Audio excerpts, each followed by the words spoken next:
Hey, what's up guys, this is Fatal Cubes here, and in this video you will be just about wrapping up the 2048 game. There's going to be one more video after this and then it'll be finished for the series. I will be releasing some bonus videos at the end, probably for sound and GUI and stuff, but that may not come out for a little while. Anyways, in this video we will be addressing high scores and stuff, so this will keep in this video we will be adding in things to keep track of your current score, and that will draw it to the screen, your high score, and loading and saving your high score to a file. So the first thing we need to do is add in a few variables in the game board class.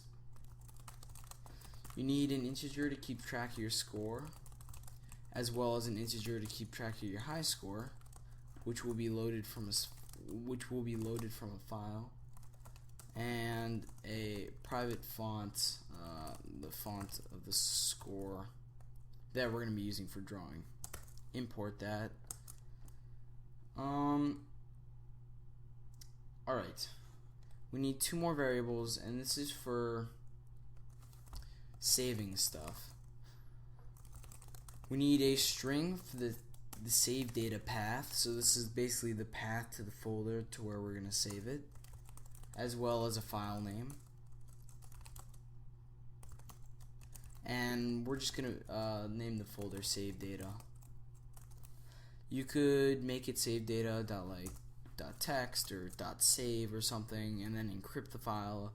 I'm not going to be going over encrypting it. It's really just going to be the simplest save data file, and you'll be able to open it and change it all you want. So if you want to make it encrypted, you might have to research that yourself. I've never done that before.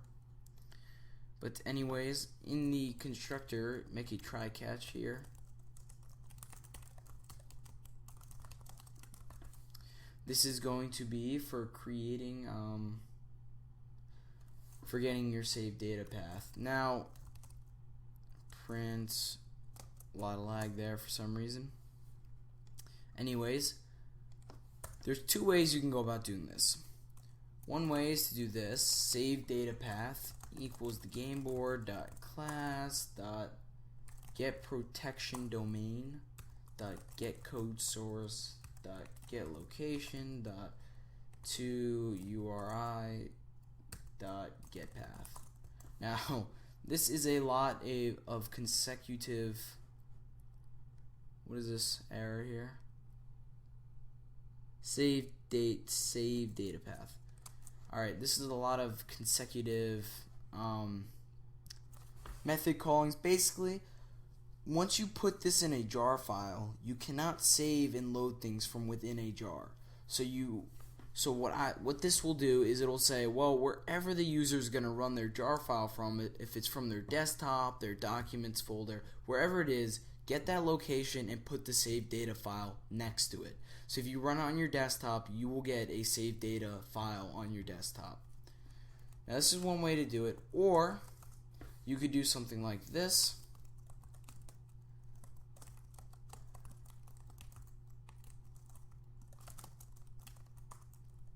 You can go ahead and no matter what, wherever they have it running, just keep the saves in the home folder. Now if you wanted to make like another folder, you would just say like folder name, and that would be wherever their home folder is, / the folder you want to create, and then you'll have plus the name of the file. So you can do that if you want. I will be doing it this way because I personally think it's a little better to keep everything together with your game, though it really does not matter at all. Okay, the score font, we're going to set it to the main font, but we're going to scale it down a bit. We don't need as big of text, so 24F. And the first thing we're going to do before create images, we're going to load the high score. So let's go ahead, and there's a series of functions we need to create, methods I guess. Private void, create high score, create hold on one sec. Create save data. private void load Highscore, and private void set Highscore. These are all in charge of these aren't in charge of actually keeping track of if you're getting a high score this game or whatever, but this is for loading, saving, and creating files. So in the create save data, we're going to create a try catch here. A lot of saving and creating files involves try catches. I'm just using exception E, that you could use the IO exception if you want it more specific, but I think as long as you print the stack trace, it really doesn't matter. First thing you want to do is create a new file name. So this is going to be your path. Hold on, import that, save data daf. Alright, change that to path. So this is going to create a new file at your path location and with the name of the file that we set. File writer outputs equals new file writer with the file. Import that. Buffered, I almost wrote buffered image. Buffered writer equals new buffered writer output. Alright, import that as well. Lots of things to import, and all we have to do is writer.write empty quotes plus 0. So that's basically gonna put in a 0. Make sure you have the empty quotes so it knows it's a string, otherwise it'll do a character, and if you do a character, it'll just take the first one. So do that, and create fastest time. This is just a note. In the next video we will be writing another line for the fastest time, but for now we're just going to do that. So this will create a new file and set the high score to 0. In our actual load high score, another try catch here.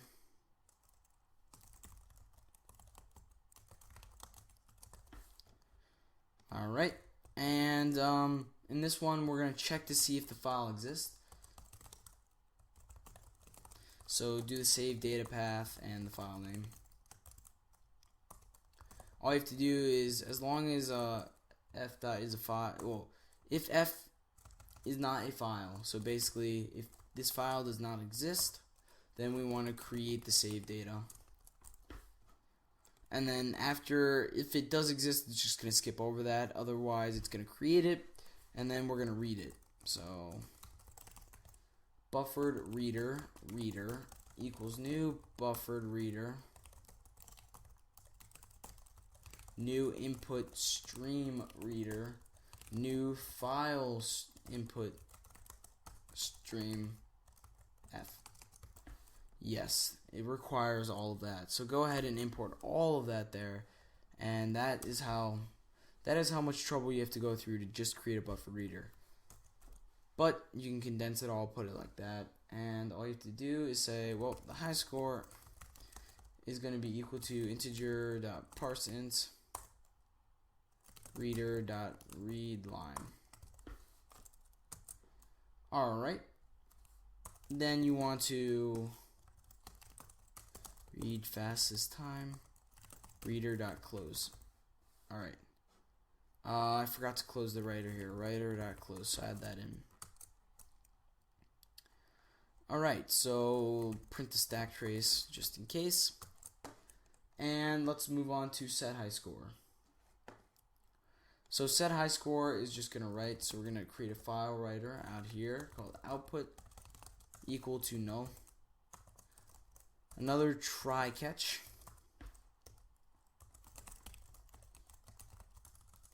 Exception E. Print stack trace just like you always do. Otherwise, we're going to try to get that file there. Now we know that file exists because if it didn't exist, we already created it. Well, remember we're calling this load high score immediately, and if the file doesn't exist, we're creating it and then we're giving it value, so we know this file exists.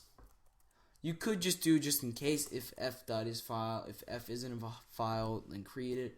But just about 100% of the time, it will be created. Set output to a new file writer of that file, and you need a buffered writer.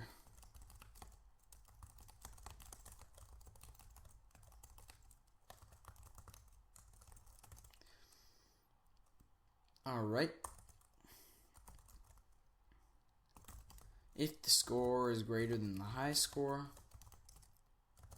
then we're just going to write writer.write plus the score. Alright. And that should be good like that. Now I need to double check. With a writer, I was having some issues where if you don't write the high score, but you go ahead and write the time, then it just writes a blank line for the high score. So I might need to confirm that, but we will be checking that out in the next video anyways. So this will be fine for now. Anyways, just a few more things we need to add in. Let's go ahead and into our update function, update method. I keep calling them functions. And in update, we're going to go ahead and basically check if the score is greater than the high score, and the high score equals the score. I just realized if we're doing this here, then we should really just write the high score no matter what. So change this up here to get rid of this if statement and just write the high score. Because if your current score is not greater than the high score, then it'll just write the high score. Otherwise, it'll go ahead and write. Otherwise, the score will be the high, or the high score will be set to whatever the score is right here. Now, for the actual rendering of the points, pretty simple. We're just going to be drawing some text. So after this g2.dispose, all we need to do is set the color to light gray. Set the font to the score font. And draw some strings. So let's go ahead and draw a string. That's just the score. The X position, we're going to set these into 30 and 40. This will be the high score, so we're going to set the color to red. And we're going to draw the string at, we're going to draw best plus the high score. Whoops, right here, plus the high score. And we're going to draw it at game.width, actually, minus drawUtils.getMessageWidth. So we're basically going to say, draw it from the right side of the screen, but move it over enough pixels so that it doesn't go off the screen. So whatever the length is. The font's going to be the score font. And make sure your graphics is G, not G2D, because yeah. It's going to be plus the high score, and the Y position is going to be the same. It's going to be 30, I believe. Or 40, actually. Make sure the Y variables are the same here. You could make a variable called like score Y. Anyways, and you want to subtract 20 because we want to give some spacing from the outer edge. Alright, so now we have the drawing down. We just need one more thing. We actually have to set the score somewhere. And if you do recall, it's all the way down in this move function, add to score, right here.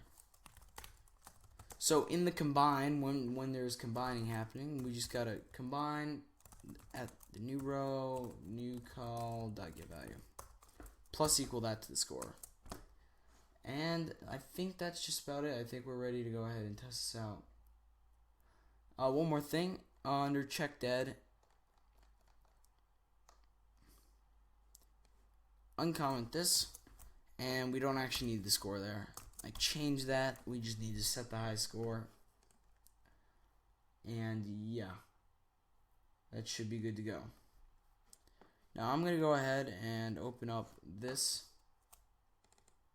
and I'm gonna go to users.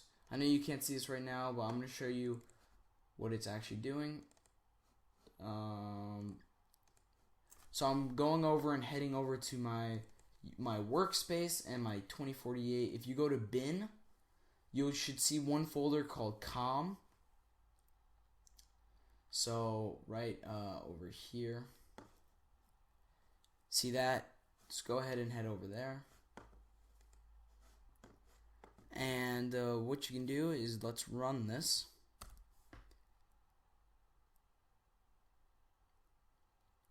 Alright, so we have our 0 and our best. Alright, so you see it's going up just by the right amount. So let's go ahead and lose the game. Just try to lose this as fast as possible. And it should set the high score properly to whatever it was. Alright, so the high score is 13,560. So if we were to run this again, 13,560. Wait, was it 13,480?